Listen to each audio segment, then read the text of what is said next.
Welcome to Rajas thought and dictation शुरू होगा 5 second बाद।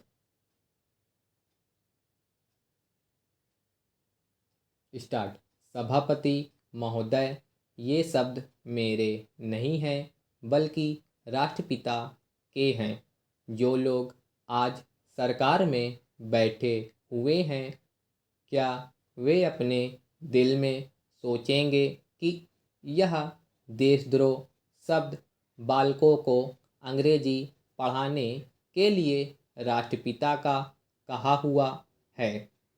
आज 54 वर्ष देश को स्वतंत्र हुए हो गए हैं, लेकिन राष्ट्रपिता की इस बात पर आज तक ध्यान नहीं दिया गया है। अंग्रेजी भाषा को पढ़ाना क्यों बंद नहीं किया गया और उसको दैनिक कार्यों में क्यों प्रयोग में लाया जाता है? मैं इस बात को कई बार इस सदन में कह चुका हूँ और मैंने इस विधान परिषद की नियमावली में 1 वर्ष पहले एक संशोधन भी रखा था, लेकिन मेरा दुर्भाग्य है कि वह संशोधन वर्ष भर से इस सदन में प्रस्तुत नहीं हो सका।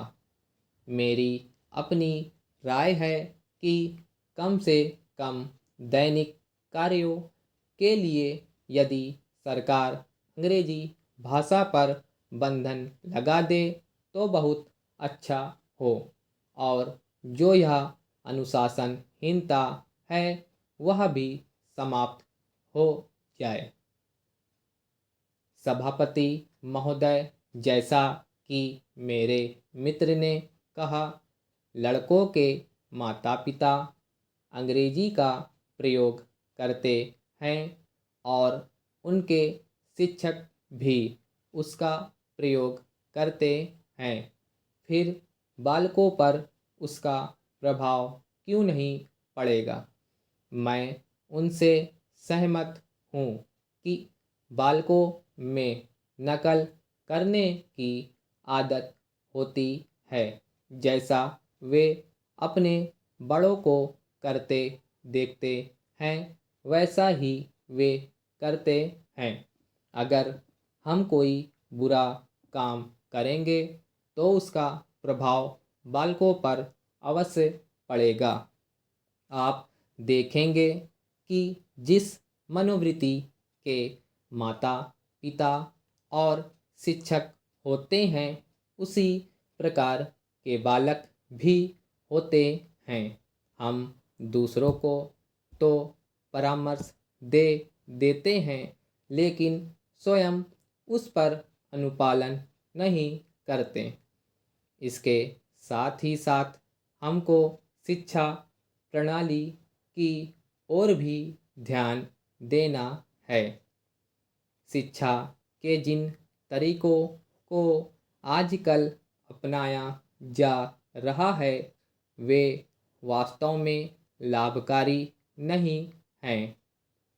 सरकार की ओर से इस प्रकार का आदेश होना चाहिए कि 14 वर्ष तक बालकों को अपनी मातृभाषा में ही शिक्षा दी जाएगी और दैनिक कार्यों में भी अंग्रेजी का प्रयोग नहीं होगा।